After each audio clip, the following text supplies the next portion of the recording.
Samedi le 14.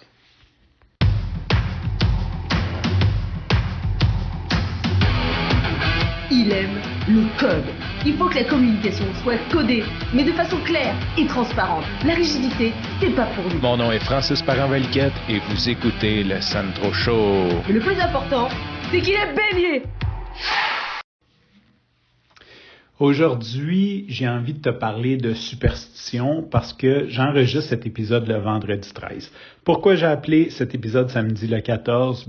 C'est premièrement parce que je pense que la date reste une date et deuxièmement, c'est que j'ai pas été assez vite pour diffuser le vendredi 13, même si je l'enregistre le vendredi 13.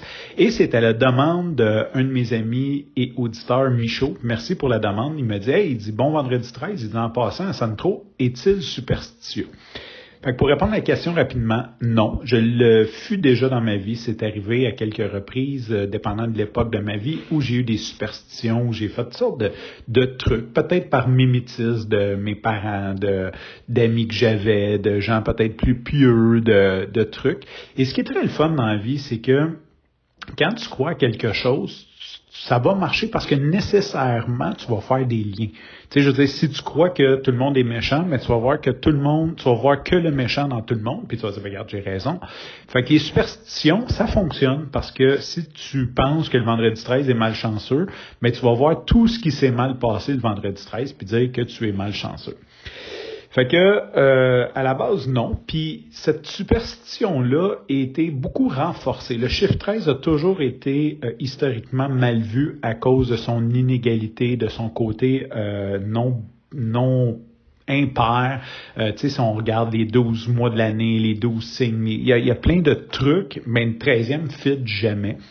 Mais pourquoi que cette croyance-là aujourd'hui dans notre monde contemporain, je dirais judéo-chrétien, à la limite, ou même chrétien dans le christianisme, c'est parce que Jésus s'est fait trahir par la 13e personne qui était Judas. Donc, et il s'est fait crucifier un vendredi. Donc, les deux ont amplifié la malchance du vendredi et du chiffre 13. Donc, c'est de là que ça part. Je suis athée, donc j'en ai rien à cirer de Jésus, fait que ça peut pas m'affecter à la base.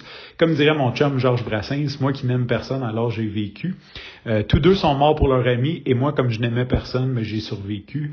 Fait que c'est un peu ça, comme j'ai rien à cirer de la religion, je vis, je survis, et je ne suis pas superstitieux. Par contre, j'en ai déjà parlé, je suis pas mal sûr que j'en ai déjà parlé sur le podcast, mais je vais y revenir parce que sur 1000 épisodes, un moment donné, on finit par faire le tour.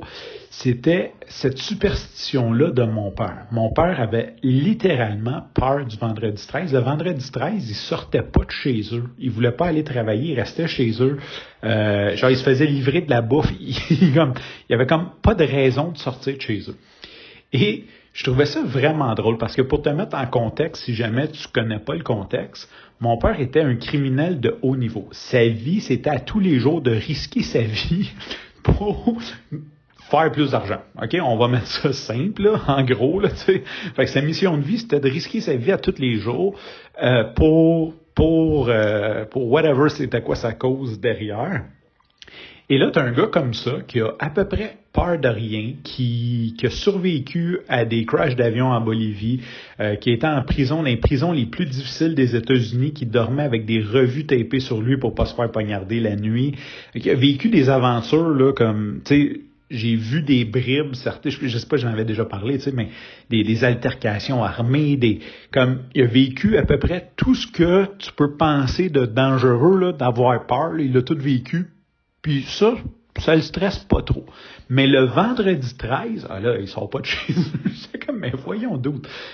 C'est plate parce que j'avais peut-être pas l'élocution ou le courage de lui parler comme ça, mais j'étais comme, dis-les donc, tu veux juste prendre une journée off. Assume-les, man, comme 2 fois par année, le vendredi 13, regarde, c'est comme ma journée pédagogique, je reste chez nous. Arrête de mettre ça, arrête de dire que t'as peur, genre, c'est comme ça fait juste aucun sens. C'est à peu près comme si Steve Irwin te disait qu'il avait peur d'une faucheuse, d'une petite araignée de maison. Tu serais comme, mais là, d'où tu mets ta main dans la bouche des crocodiles la journée longue, puis t'as peur d'une araignée, voyons donc. Ça faisait juste aucun sens. Et C'est drôle parce que cette année, ça retombe, tu sais, c'est cyclique. Généralement, ça devrait être aux 12 ans, mais j'imagine que ça fonctionne avec les journées, les années bissextiles. Donc, cette année, c'est exactement le même setup que l'année que mon père est mort. Mon père est mort en 2013, le 18 décembre. Donc, c'est 11 ans plus tard. Si tu calcules mercredi le 18 décembre, si tu recules de 5 jours, ben ça tombe vendredi. Donc, cette année-là, il n'a pas sorti de chez lui le vendredi 13 par peur, mais 5 jours plus tard, le coup fatal, il s'est fait descendre par balle. 5 jours plus tard. Fait qu'il aurait peut-être dû avoir plus peur des mercredis le 18 que des vendredis 13. De toute façon, on s'entend, si le malheur est arrivé, je pense pas qu'il attend une date particulière. Ça arrive quand ça arrive et ça fait partie de la vie et on doit vivre avec. Sur ce, je te remercie pour ton écoute. Je te dis à demain et bye bye.